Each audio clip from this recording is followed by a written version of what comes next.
Yo, peeps, what up? Erik here. Welcome to Twit Radio. So the NBA playoffs are in full swing right now. I'm not really sure who I'm rooting for, to tell you the truth, since my team is out of it anyways. As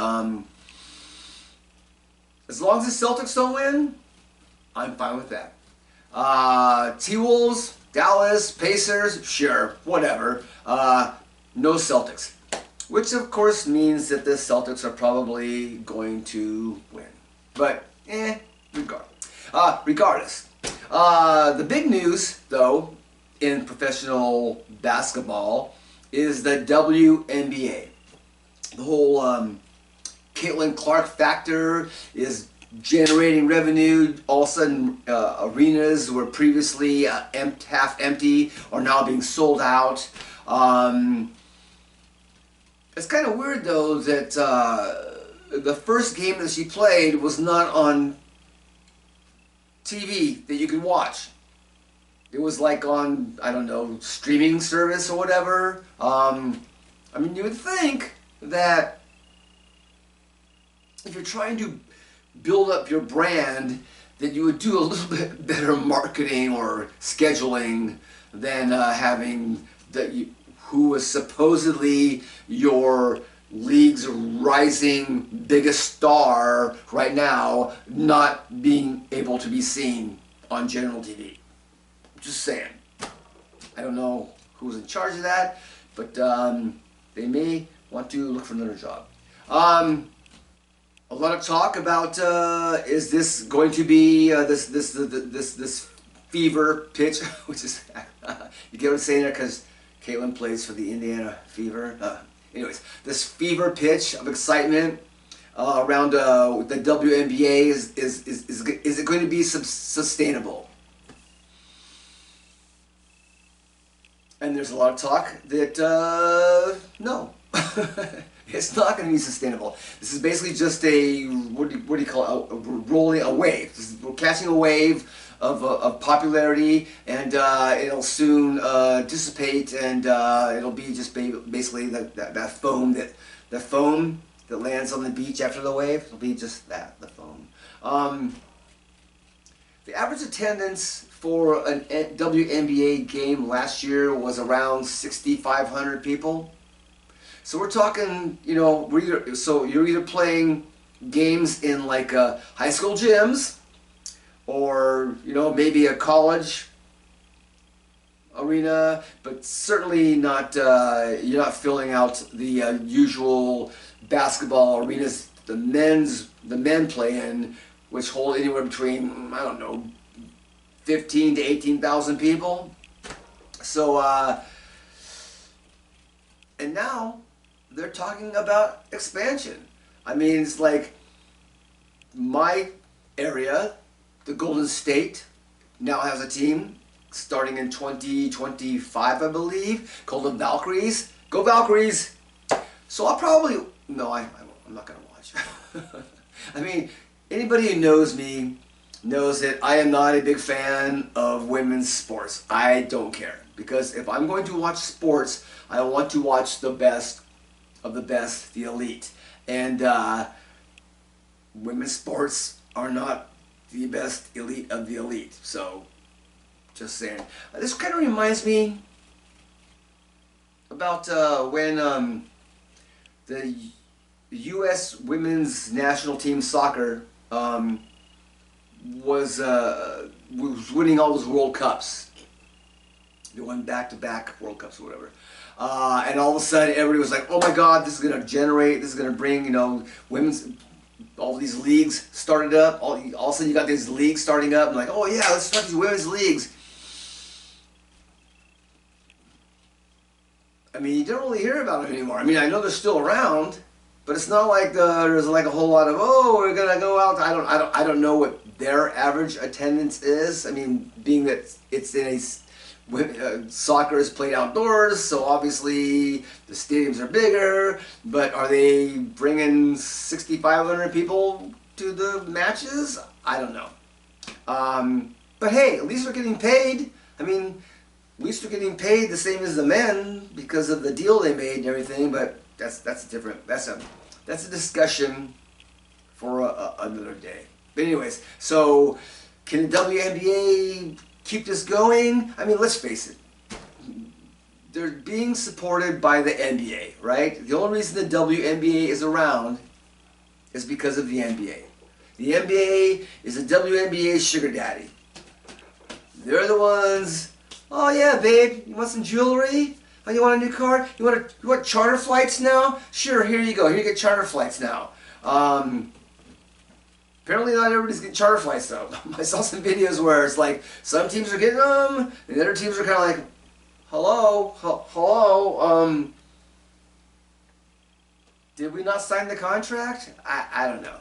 But, so anyways, getting back to the whole is the WNBA hoopla. I just made another funny. Hoopla sustainable. Well, it's sustainable because the NBA is plugging money into it. That's why it's sustainable. The hoopla is not so much, but the WNBA is still going to be around because of the sugar daddy NBA. Okay, fine. I mean, there's got to be money involved, right? Somewhere down the line. I mean, like, okay, so why is the NBA doing this, even though they're losing money? Well, okay, well, maybe we'll generate more women to come watch the NBA and spend more money on Steph Curry jerseys. I don't know. I'm just saying.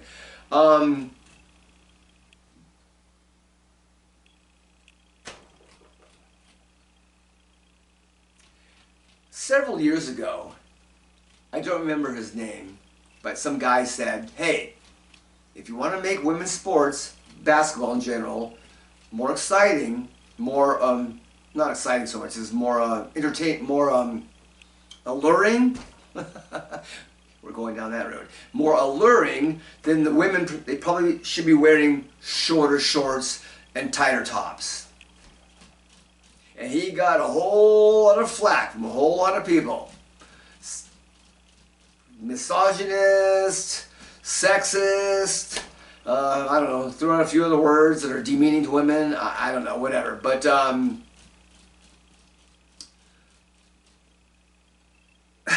sex sells. It does.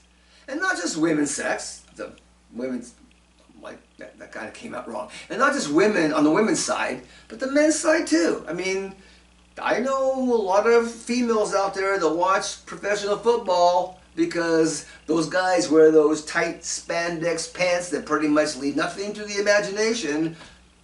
I've heard some comments, so don't tell me it's just on the women's side. It's on the men's side too. But anyways, yeah, he got raked over the coals for it. But just saying. Remember that thing called the lingerie league? The lingerie league, the football, but the girls, they're wearing basically thongs and bustiers or whatever, and they're playing football. They were hitting though. Those girls were hitting. I watched it, and yeah, oh sure, it was great to see nice, butts and boobs and everything. But make no mistake, those girls were hitting hard. Bring that back. Bring that back. I'll watch that. I'll watch that. But hey, just telling you, sex sells, and maybe if you did that, you might bring more viewers in. Come on. What was it? How long ago was it the men's basketball players were wearing the shorty shorts, the Daisy Dukes, whatever you want to call them? That wasn't, nobody said nothing then. But anyways, so yeah, WNBA, is it going to stick around? Sure, it's going to stick around because it's funded by the NBA, and for whatever reasons, I don't know. Maybe I don't know. Oh, you want to get sexist? If there's any league, basketball league in the world, that needs to be doing the granny shot, it's the WNBA. Come on, old granny shot. Underhand, throw it in the basket. Why not? The men won't do it because they're all afraid of being called pussies or whatever, but come on. You know? Especially if you're making like, 90% of your free throws. Might want to think about that. But yeah, I'm not watching WNBA. Sorry, I'm just not. All right, so in other basketball news, switching to the NBA, two quick things. There's a guy, an assistant coach on the Dallas Mavericks named God Shamgod. That's pretty cool. The other thing, I watched that show Inside NBA on TNT after the show with Charles Barkley, Shaquille O'Neal, Kenny the Jet, and Ernie. But now they've added a new character for some reason this season. I'm not sure if it's going to be like permanent or whatever. He's still playing basketball, but Draymond Green, he's on there all the time now. So I'm like going, okay, so is he getting ready to replace somebody? Or are they bringing him in and adding somebody? I'm not really sure. I've seen a few episodes with him on there. Not really sure the chemistry is all that great right now, but or is it just for the playoffs? Because like I said, Draymond Green is still playing basketball, so he wouldn't be able to be there all the time. But maybe they're grooming him a little bit to, like, take somebody's place. Somebody gets, kicked to the curb or whatever. Or maybe somebody's announcing that, hey, after a couple years, I don't want to be here no more. I don't know. But anyways, it was kind of weird seeing him on there. Not really sure if it's working. Oh, and then they had Vince Carter on there.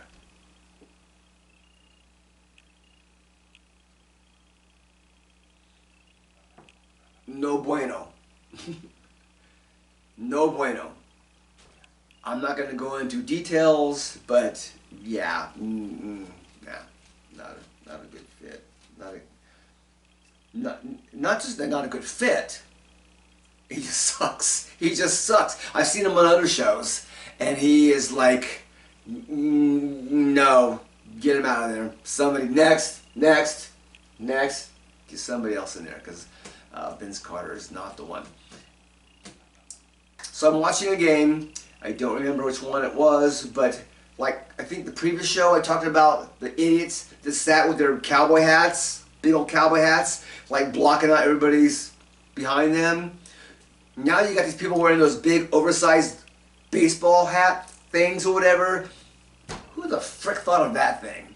Who thought that was a good thing? But you see people wearing them all the time. Oh yeah, let me buy the big baseball hat. Stupid as hell.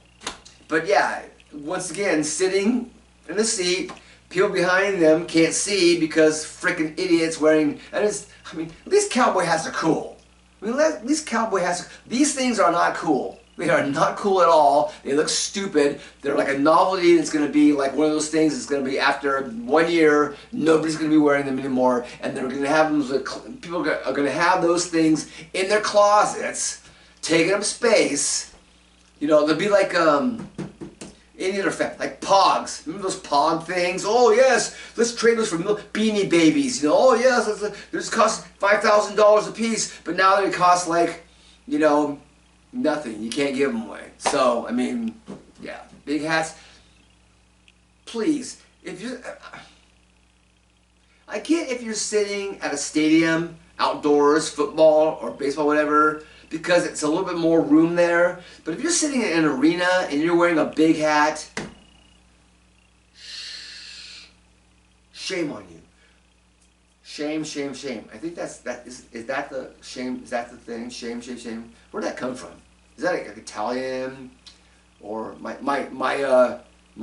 grandmother, who's from Mexico, used to do that. So maybe it's just a grandma thing. Whatever. But yeah, no more big hats, please, no more big hats. so in NFL news, because obviously we all know that the NFL has become a 365 days a year enterprise. If you needed any more proof about that, the NFL released their schedule last week, and it was a big freaking, it was almost as big as the draft. It was like the anticipation. Ooh, who is our team going to play? Ooh, who's going to play on Thursday Night Football? Who's playing on Sunday Night? Who has the Monday night games? How many games does each team have in prime time? It's like, people, it's like all of a sudden shows are built around the NFL schedule being released. There's even lead ups to it, where like teasers, like, ooh, who do you think is going to be in week 1? Ooh, who do you...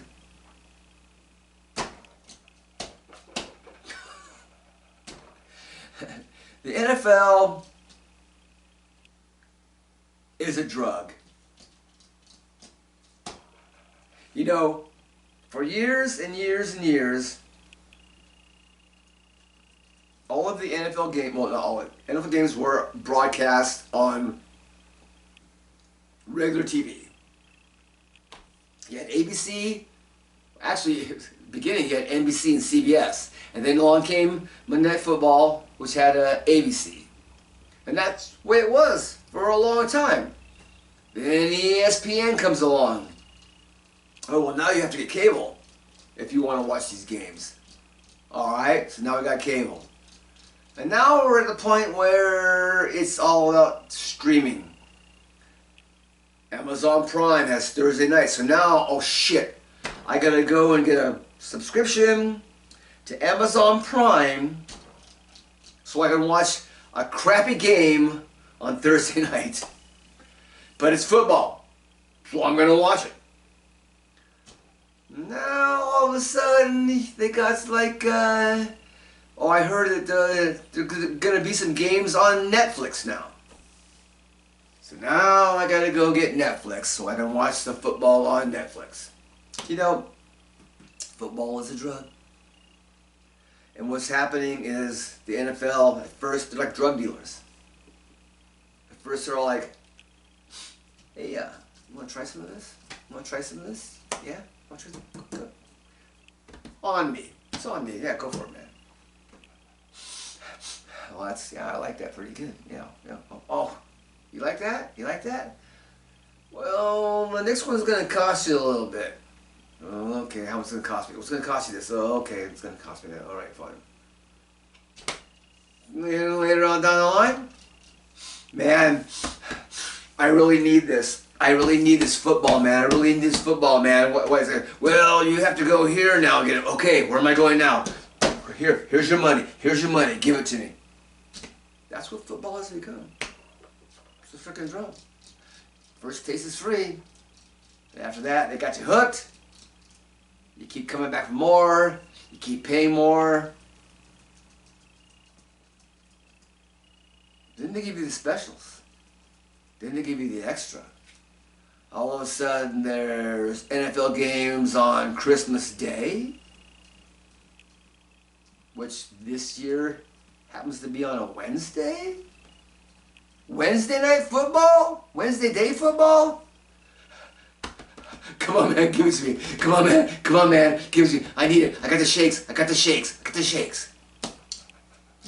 I only know because I only know from experience, but anyways, that's another story. So yeah, stream on Netflix, Amazon Prime. They got you hooked. Speaking of Netflix, did anybody see Mina Kimes, this sports person, Mina Kimes, basically admit or reveal, or whatever you want to call it, that she steals her parents' Netflix passwords so she can watch shows?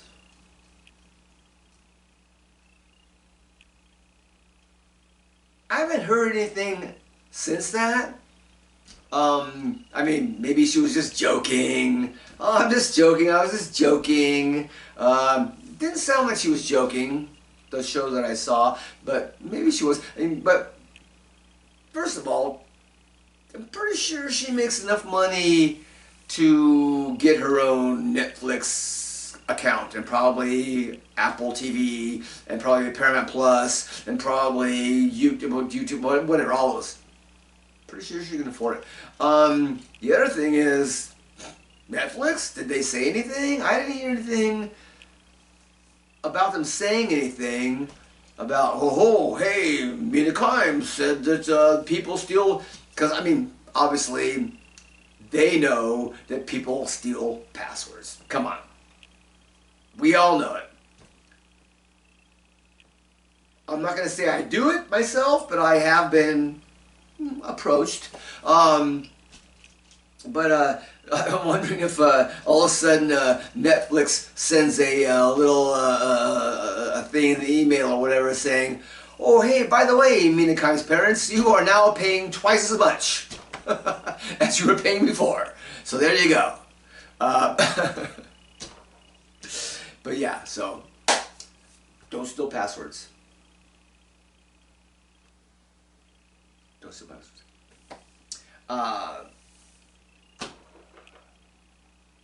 In other NFL news,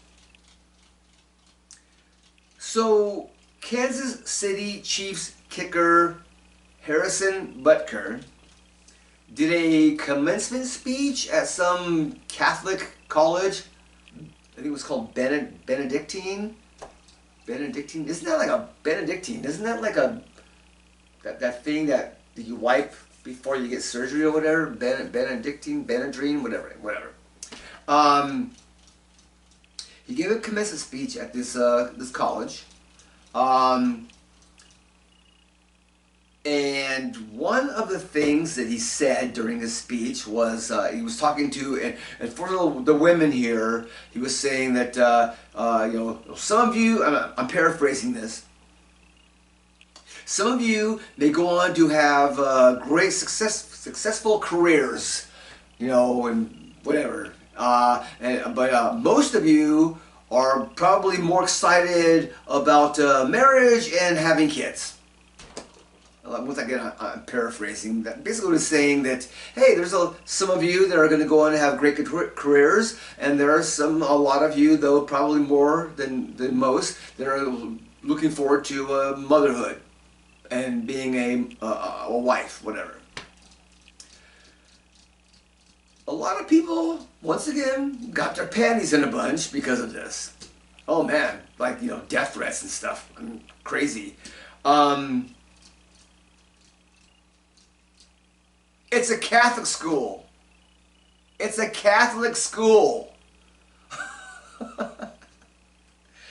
If you're going to a Catholic university, I'm pretty sure the reason you're going there is, well, okay, maybe there are a few people that are going there because their parents paid for it, or their scholarship, or whatever, but I'm pretty sure that most people that go to a Catholic university are pretty much really into God and the Bible and Jesus and whatnot. So if you adhere to the doctrine of that so-called book or whatever, why did I say so-called? Well, it is a book. We all know that. Historical reference, maybe so-called historical reference. Let me put it that way. You're probably into the whole marriage and kids and whatnot. That's not to say that you can't have a career. I mean, he didn't say, oh, well, no, you have to have one or the other. You can only have a career, or you can only be married and yada, whatever. He didn't say that at all. But once again, it's a Catholic school. I'm pretty sure it's in the DNA of people going to that Catholic university to be married, have traditional family type values. I mean, am I going too far out on a limb saying that? I don't think I am. So, it's ingrained It's their DNA to be like that. So, I mean, if you don't agree with that, that's fine. But he was talking to it's a Catholic university. He was talking to a Catholic university the dude knows his audience, all right? You know what they say, read the room? He read the room. He knew his audience, you know? I mean, he got an 18-second clap after he said that. 1,000, 2,000, 3,000, 4,000, 5,000, 6,000. Come on. I mean, come on. I'm only a third of the way there. And you're already getting tired of me. But let's...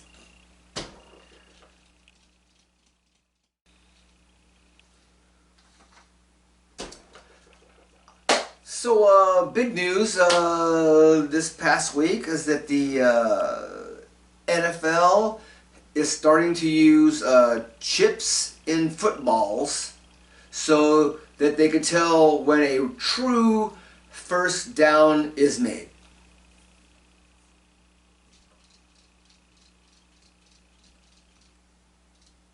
I guess... So when we're watching on TV, you see that yellow line. And for a long time, the announcers would say, well, the yellow line is not a true indicator of a first down. It's just because it's not perfect science or whatever. That yellow line could be you know, a half an inch difference or whatever. But I mean, we all know it's pretty much it's true to form. But the refs and the people in the stadium, they don't get to see that, you know, unless they're looking at the Jumbotron, I guess. I don't know why they just don't put it. Anyways, what I'm getting to is that, so now they're going to put a chip in the football so that they no longer need chain gangs. Chain gangs. The two guys that stand up, they have that weird V-shaped thing with the circle on top, and I'm not really sure why there's a circle on top and why it's V-shaped, whatever. And the other guy's on the other end, so they have a chain between the two poles so they can measure when a first down is. So apparently they're going to be implementing this during preseason this year, and if it works well, which of course it's going to work well. Well, there may be some controversy. I don't know. But anyways, if it works well, then you're going to make it part of the season. There's a whole lot of discussion going on about it because it has to do with lasers and like, well, how will they know where are the lasers, and is there cameras? I mean, because obviously there's not lasers on the field. I mean, so where do they position the lasers? Does a chain gang? I mean, who's moving the laser from yard to yard? I mean, I'm not really sure how that's going to be done. I probably should have done it. I didn't really look into the technology of how that's going to be done. But anyways, they're trying to get rid of chain gangs. There's some people that are, oh, that's stupid. There's some people like, oh yeah, well that's great because there have been instances where players would trip running out of bounds, you know, during a play, would get entangled in the chains or whatever. Whole lot of reasons. But anyways, they're doing it. They're doing it. So we will see, and of course, like any new technology is brought into play, there's going to be something's going to happen, and people go, see, told you, see, you know. But as usual, they'll keep on using the same technology because they don't want to go back to what was previously. I wonder how many. So So a lot of times when a company downsizes and like shuts their doors on one location or whatever, they say, oh well, we're going to relocate all our employees to another. They can move to another place if they choose to. Of course, that's not true. Of course, half of those people are like not going to want to move. Or half of them are like, well, we don't want you to move, you know, or whatever. I wonder if those guys holding the things, are they going to get other jobs? Are they going to retrain them to get other jobs to move into a new position or something? We'll see. But yeah, that's going to be an interesting development. I mean, I'm pretty sure there will be much discussion about that down the road because, you know, somewhere along the line, the technology is going to mess up and come into play. Yeah. So who's next? So if it works, baseball? Robot umps?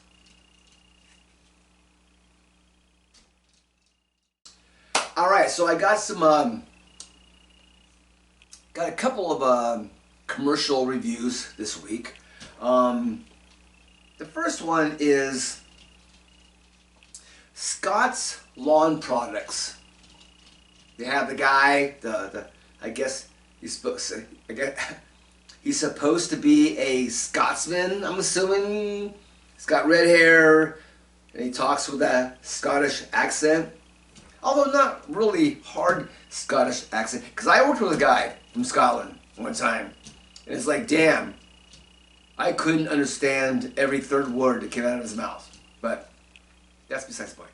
But anyways, so yeah, so Scott's Lawn Products commercials. And they have him in a, like a lab coat, I guess it is.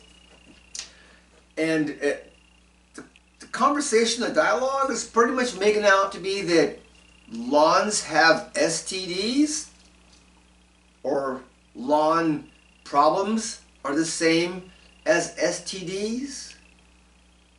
Not sure it's funny or awkward. I just thought it was interesting. It's like, whoa, okay, hey, wow, we're comparing the brown spot on your lawn to chlamydia. Okay. Sex sells.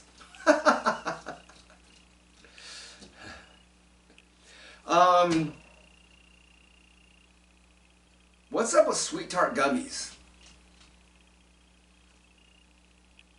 I mean, the whole appeal of Sweet Tarts in the beginning was they had that like hard, chalky, you know, you put them in your hand and they had that, you know, that chalky consistency, but they were sweet and tart.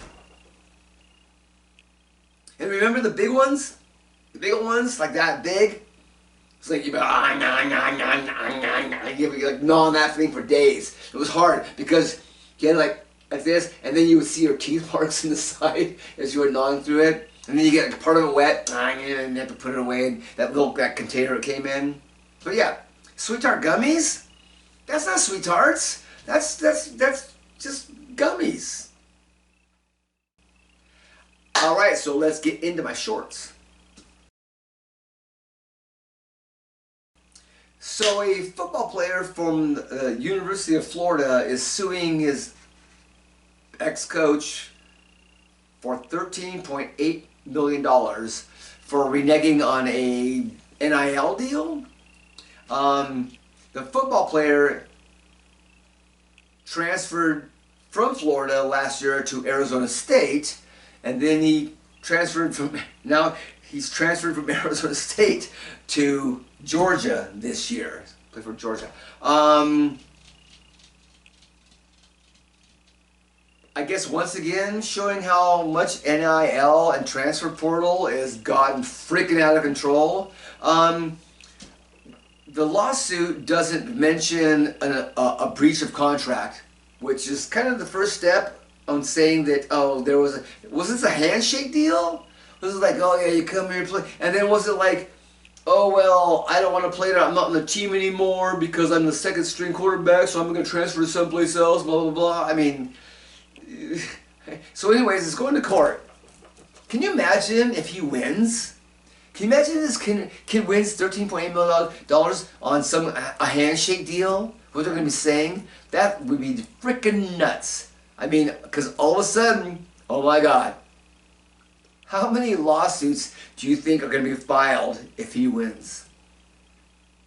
A lot. A lot. So I saw this thing, Amy Winehouse movie, and I'm like, why? Sure, she's part of that 27 club, but I think there's some people in that club that are more worthy of a movie than Amy Winehouse. You know, you got Jimmy, Janice, Jim, Kurt. Those are probably the most prominent ones. I mean, I can see a book, maybe, but a movie? All right, well, that's the show for the night. I'm Erik Galaxy, Twit Radio. Once again, WWE is not a sport, and Jim Plunkett should be in the Hall of Fame. Peace out.